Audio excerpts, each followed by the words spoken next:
রাত্রে বেঁচে যাওয়া ভাত দিয়ে কীভাবে মজাদার রেসিপি তৈরি করে নেওয়া যায় সেই রেসিপিটা নিয়েই আজ হাজির হয়ে গেলাম।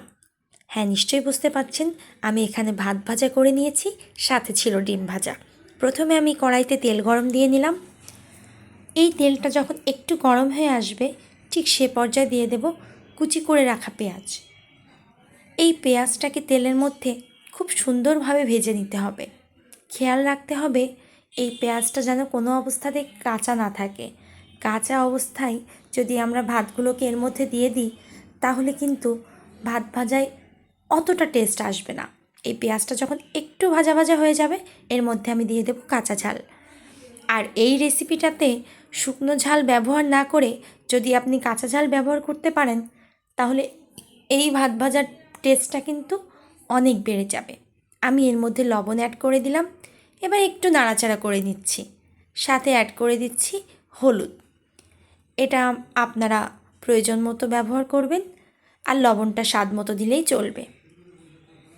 এবার এই কাঁচা ঝাল এবং পেঁয়াজটা তেলের মধ্যে খুব ভালোভাবে ভেজে নিতে হবে। এই যে বন্ধুরা, নিশ্চয়ই দেখে বুঝতে পাচ্ছেন আমি বেশ খানিকটা লাল লাল করেই এই ঝাল পেঁয়াজটা ভেজে নিচ্ছি। গ্যাসের ফ্লেমটা এ পর্যায়ে একটু মিডিয়ামে রাখতে হবে। এই যে বন্ধুরা, পেঁয়াজ এবং ঝাল আমার ভাজা হয়ে গেছে। এবার আমি এর মধ্যে সেই ভাতগুলোকে দিয়ে দিচ্ছি যেগুলো রাত্রে বেঁচে গিয়েছিল। এবার এই পেঁয়াজ ঝালের সাথে ভাতগুলোকে নেড়ে নেওয়ার পালা। আমরা যদি ভাতগুলো দেবার আগে একটু যে দলা দলাগুলো থাকে হাত দিয়ে ভেঙে নিই তাহলে কিন্তু বেশি ভালো হবে। আমি ভেঙে নিয়েছিলাম না, তাই খুন্তির সাহায্যে যে বড় বড় টুকরোগুলো আছে ওগুলোকে একটু ভেঙে নিচ্ছি। এই যে বন্ধুরা, সুন্দরভাবে ভেজে নিচ্ছি আমি। গ্যাসের ফ্লেমটা লোতেই দেওয়া আছে, আপনারা একটু বাড়িয়েও নিতে পারেন। আমার মনে হয় গ্যাসের ফ্লেমটা একটু আস্তে থাকলে ভাত ভাজাটা বেশি ভালো হয়।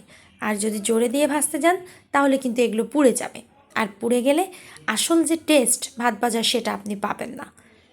এই যে বেশ খানিকটা ভালোভাবে 5 মিনিট সময় নিয়ে এই ভাতগুলো দেওয়ার পরে ভেজে নিতে হবে, তাহলে এই ভাত ভাজা কিন্তু অনেক বেশি টেস্টি হবে।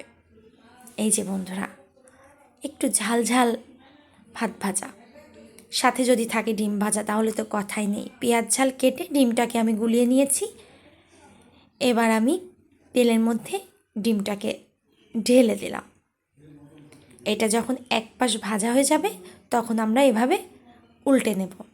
অনেক সময় হয় কি, এই ডিমটা উল্টাতে যেয়ে আমার কাছ থেকে ভেঙে যায়, যদিও আজ এটা ভাঙেনি। এই যে আমার ভাত ভাজা রেডি হয়ে গেছে।